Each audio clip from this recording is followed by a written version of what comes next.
Hey guys, Lord Brynjolf here, and today I'm doing the second part of my kind of Elder Scrolls politics series. And this is going to be the alternate situation to the failed Skyrim one that was part one to this series.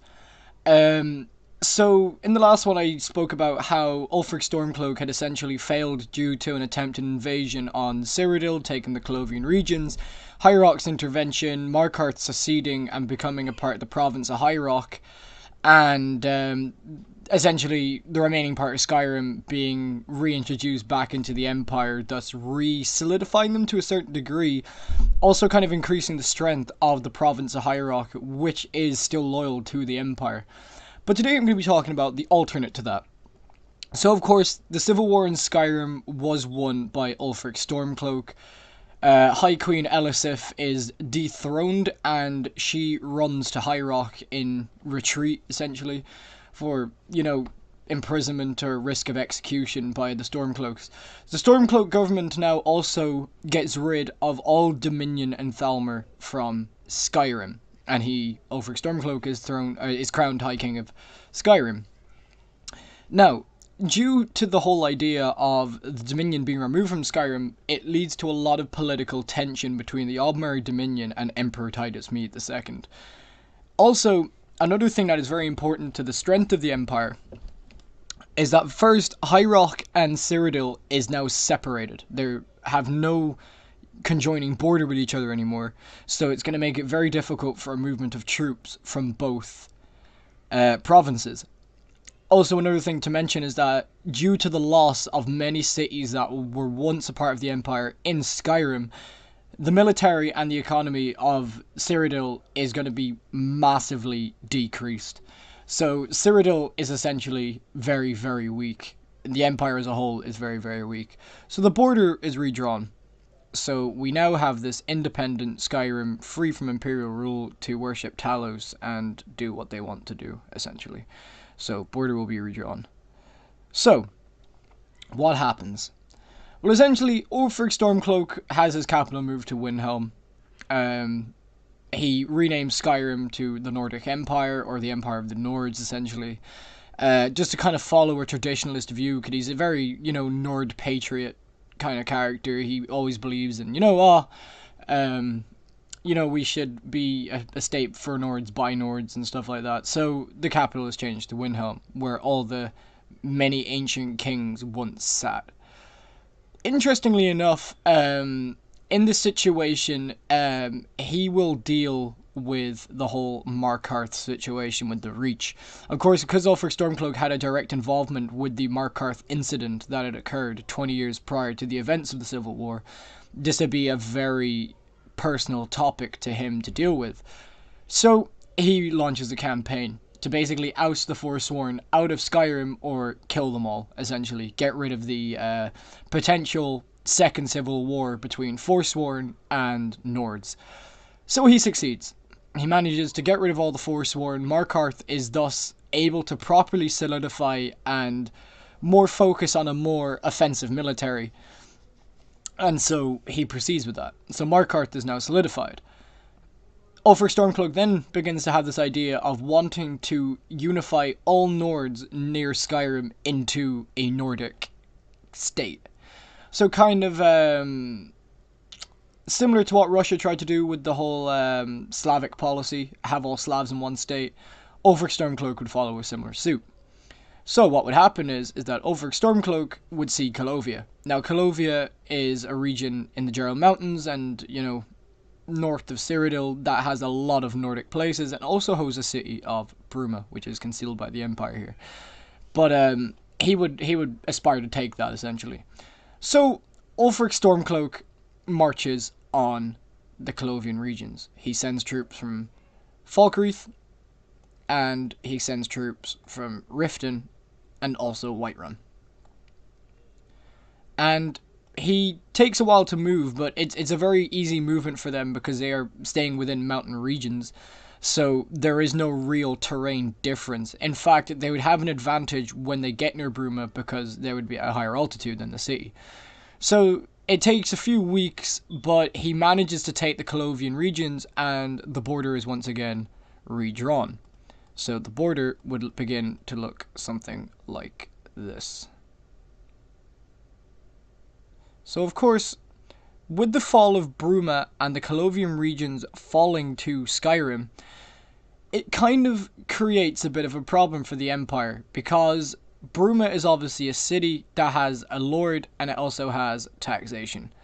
And when you lose a city such as Bruma in the north, it kind of weakens your military a massive degree. Like, the amount of troops that you would have in your army readily available in the event of a war and invasion lowers now. So there's little choice you can really have in terms of taking action when you've lost some things. So the invasion of the Colovian regions by the Kingdom of Skyrim takes a massive hit on the Empire. Of course, at this point, when the forces are moving, High Rock, which is loyal to the Empire still at this point, begins a counter-offensive. They move across from High Rock and march towards Markarth, specifically to gain a center point to be able to launch attacks into regions like Solitude, Falkreath, and Whiterun. However, due to Markarth being able to properly solidify their army due to no Force Warden's threats within Skyrim, they're able to push back the attacking High Rock forces. And with Cyrodiil as well, because a lot of the forces came from regions like Falkreath, Whiterun, and Riften, they outnumber the amount of troops that would have been moved within Cyrodiil, so they're able to push back a Cyrodiilic offensive and also an offensive from High Rock. So Cyrodiil is weakened to a further degree. Due to the fact that they've been weakened now, they are hyper-exposed to an invasion by the Aldmeri Dominion. So of course the Dominion now knows that Cyrodiil is really beginning to lose its grasp of power, and they feel that it'd be more of a burden to keep the Empire there than remove it. So the Aldmeri Dominion begins its plans on invading Cyrodiil. Of course, they know that there is a potential risk of Hammerfell getting involved in High Rock. But however, in this situation, Hammerfell will not get involved in this war because there is no potential risk to their borders, so a border will be drawn to divide Hammerfell. So of course, there is two regions left in the Empire. There is Cyrodiil and there is the province of High Rock.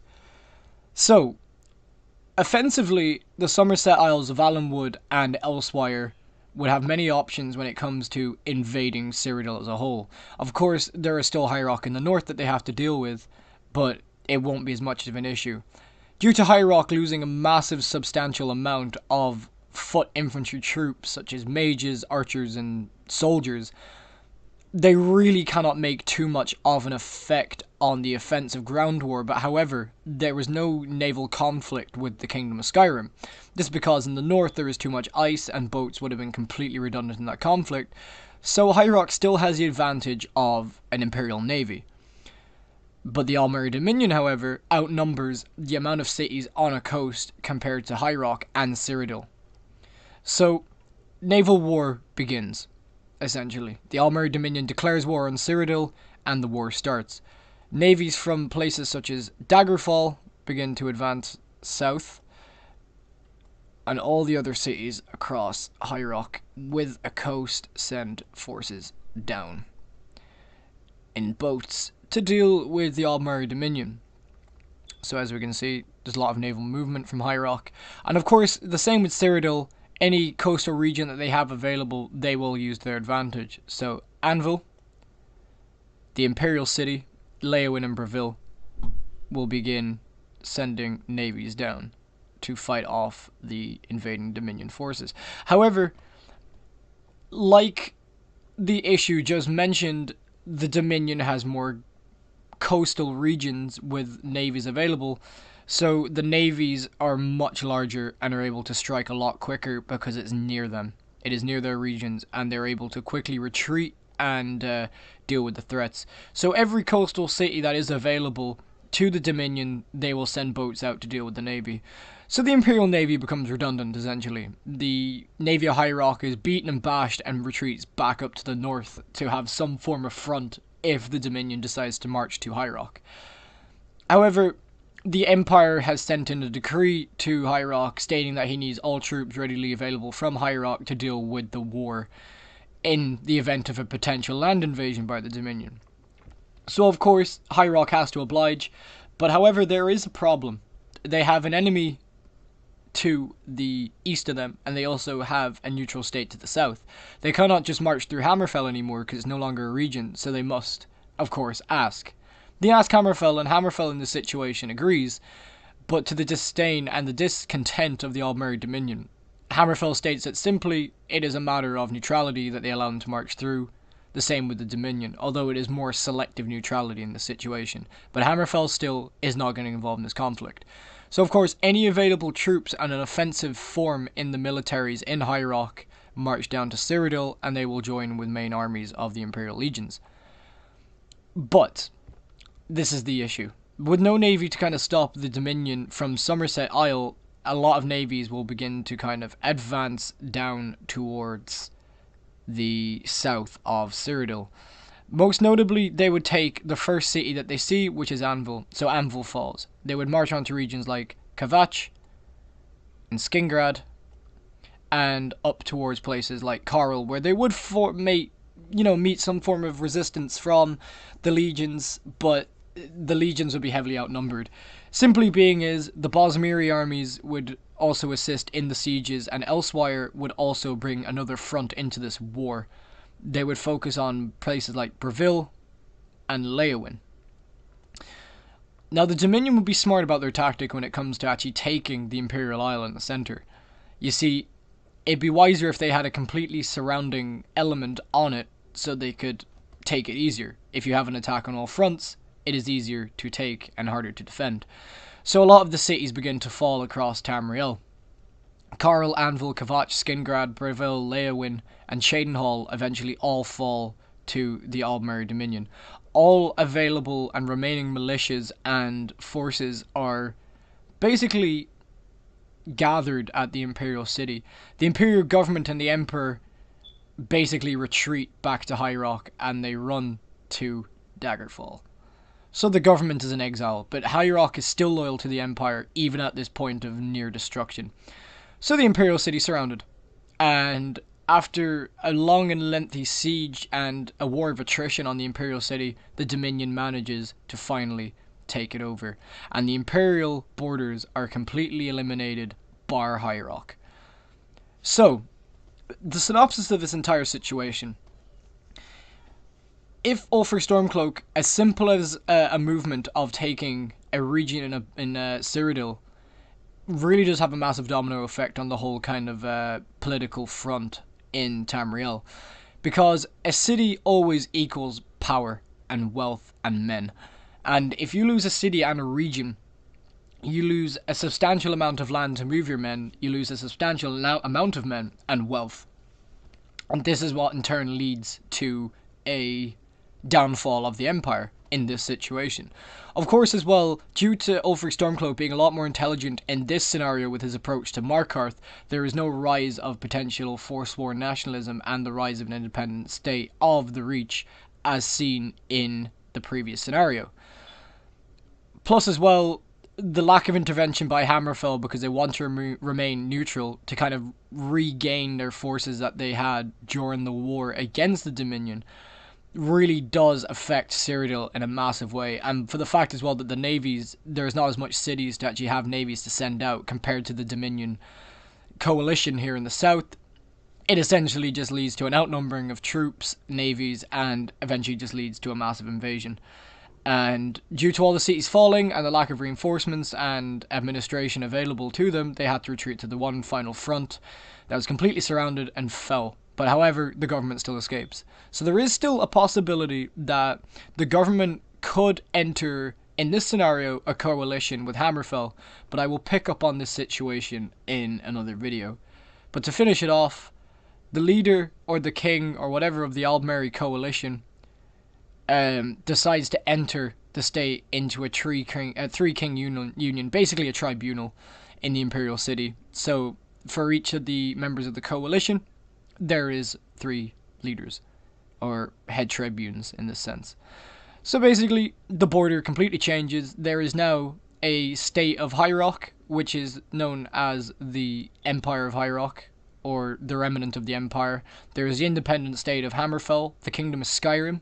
There is the Empire of the Aldmeri Dominion, or the Aldmeri Tribunal.